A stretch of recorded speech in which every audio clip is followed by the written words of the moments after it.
how much would MJ punish in today's game? Well, he would have destroyed all competition. I don't think there's any question about that. But he wouldn't have averaged 50 and shot 75% from the field. That's definitely hyperbolic on David Falk's part.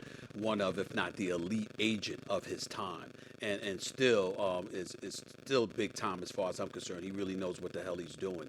But let me be very, very clear. I think Michael Jordan would have averaged about 40. I think his rival in terms of scoring would have been exactly who it should be, James Harden, in today's rules. But I think that Jordan would have had an edge because of what Jordan did on the defensive side of the ball as well. James Harden just destroys you off the dribble, step back three-point shots and get to the hole and get to the free throw line. I think that Jordan would have done that primarily from a two-point range, even though I think he would have developed a better three-point game. But I think where he would have really made his bones with steals and defending, locking down opponents. And I think the thing that's not mentioned every time, Jay, that people talk about Jordan, they always talk about how many points he would have scored or how he would have destroyed the competition because of what he did offensively.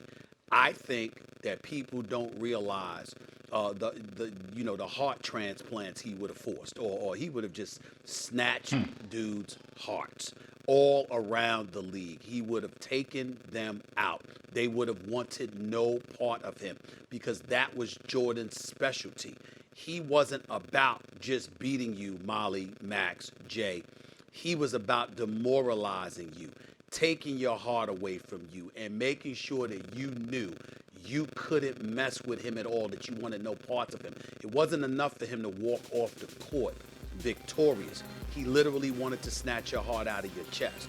And that's one of the things that you don't see much of in the modern day game. That's the difference. And that's why I think, he would have averaged his 40. He would have shot 50% from the field. And more importantly, a lot of the damage would have been done on the defensive end of the floor because of his ability to shut people down. That's where he would have just annihilated dudes.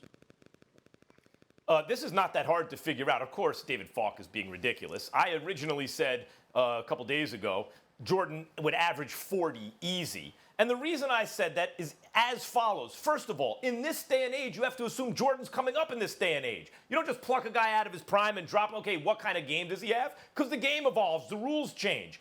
Anyone coming up nowadays is shooting the three if you play on the perimeter. You're shooting the three, you're coming up shooting the three. So then the question is, does that player have the capacity to really become a good three-point shooter? Jordan, when he started shooting the three, shot 37% one year, 40, almost 3% one year in the second half of his career, indicating he had the ability to be a very good three-point shooter. So when he talks about shooting percentage, 75%, of course not. In fact, his field goal percentage probably would have fallen because he'd be taking more lower percentage shots. However, he would have hit a lot of them. He would have been one of the better three-point shooters in the league because if that's what he's working on, that's what would have happened, as evidenced by the fact that he did shoot average 40% over 2 seasons toward the end. So you bump that way up, and you say his true shooting percentage probably rises, especially in this scoring day and age where the primary ball handler can, maybe it's not as much ISO ball, but can really monopolize the usage of the ball. You look at Jordan.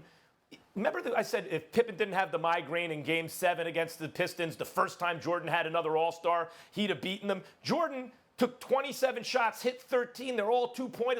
He's only taking mid-range shots. He had almost 50% of them, dropped 30-something, had a bunch of assists and rebounds, the whole thing. The only other guy who did anything, Horace Grant, dropped 10 points. He shot like 3 of 17. Jordan was keeping teams in games counting 1 and 2 at a time. You add the three-point game and an increased percentage shot from 3, Jordan's averaging easily 40 a game. His true shooting percentage probably goes up. And by the way, when guys lead the league nowadays in scoring, it's by a point or two. Jordan, when he was young, was not leading the league in scoring by a point or two. Later in his career, he beat Karl Malone by a couple points, right? Later in his career.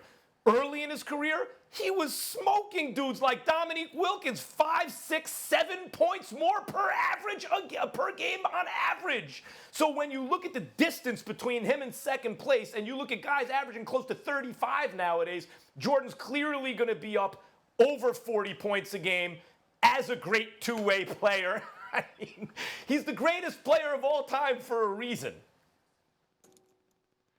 So, couple things. Number one, the 40-50, maybe. 75% from the field, I don't think about that. That's a little bit embellishment. But the 40-50, I know both of you guys said maybe not. I'm sitting here saying maybe. Because we think about Michael Jordan in the triangle system. From somebody who's played in that system, the amount of passes and 33 cuts for every damn pass.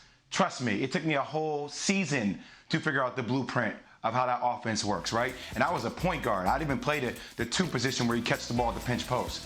But if you're talking about the Michael Jordan with Doug Collins, that Michael Jordan that was able to have the ball in his hands, to push the ball down the court, to do whatever he wants, to play at a fast pace, can get to Allen Iverson was able to get to the free throw line like 9-10 times a game throughout his career because, you hit him, you go to the free throw line. If Michael Jordan were in this age where that's a foul, like back in the day, the hand used to be part of the ball. You had guys, Stephen A., you felt this all the time. Guys rip through shots going like this. You have to shoot that ball. They're not calling that. This is a foul now. So I don't know. I'm sitting there thinking maybe he could have averaged 40 and 50 if he had the green light to shoot the ball as much as James Harden, and if he was playing at the pace that Doug Collins allowed him to play, the pace that is in today's game and age. He might be able to do that, Stephen A. He might be able to get that one done. Back in the day when they hacked you, mugged you, beat you up, beat you down, as they showed during the Pistons, the bad boy Pistons going against Jordan and the Jordan rules, considering how the game is called today, back in the day, do y'all realize that Jordan averaged a career 8.2 free throws per game? 8.2. At the very least, that would double in today's game. He'd get every call.